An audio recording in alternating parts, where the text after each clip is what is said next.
Hey guys, it's Jeremy here on Metal Music Meltdown, back with another video. Whatever today, guys, is another album review. This time we'll be checking out the latest offering from Gravedigger. Really old school power metal, heavy metal, speed metal band out of Germany.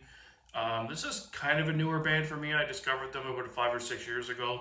I heard their name over the years, but just a band I never checked out. I think they had that stamp more power metal on them, and I'm not the biggest power metal guy.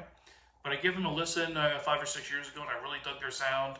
They lean more in the speed metal, heavy metal sound for my ears. They don't really have that stereotypical cheesy European power metal sound, which I dig more on the heavy metal side.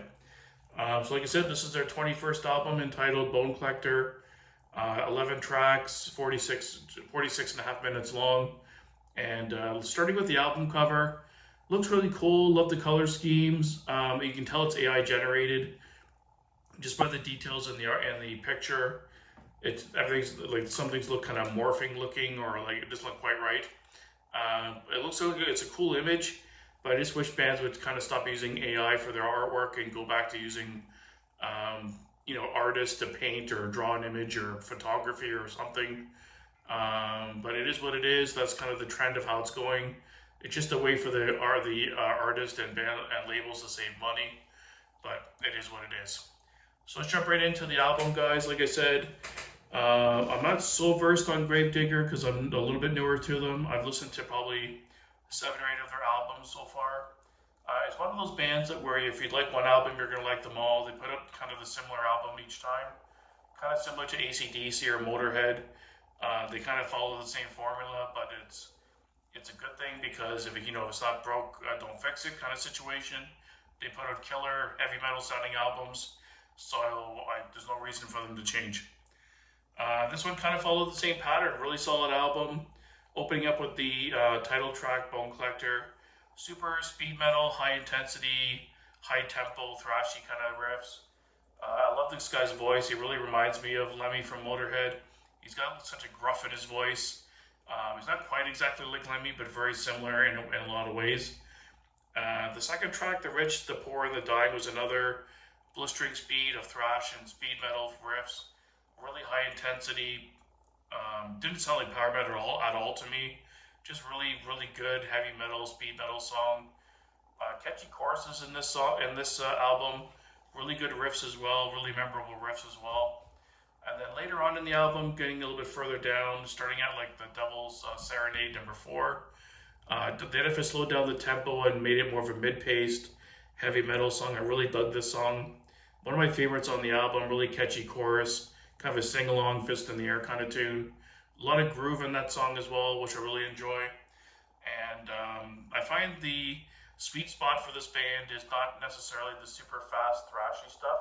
It's more the mid-paced, heavy metal kind of sound. I think it's kind of where they sound the best, with a little bit more crunchy riffs and more groove. So songs like The Devil's Serenade, Riders of Doom, Made of Madness, and Graveyard Kings.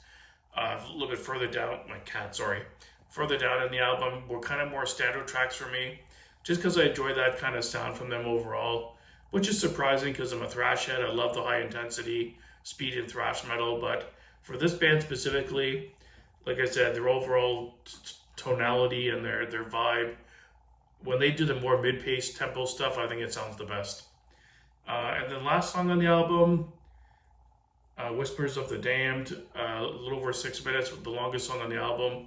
A little bit of a slower song, not quite a ballad, but it opens up with a softer vocal, really gruffy sounding still, but more really slowed it down, more stripped down song. And then midway through the song, the intensity picks up in the guitars. Nice way to finish off the album, kind of softly.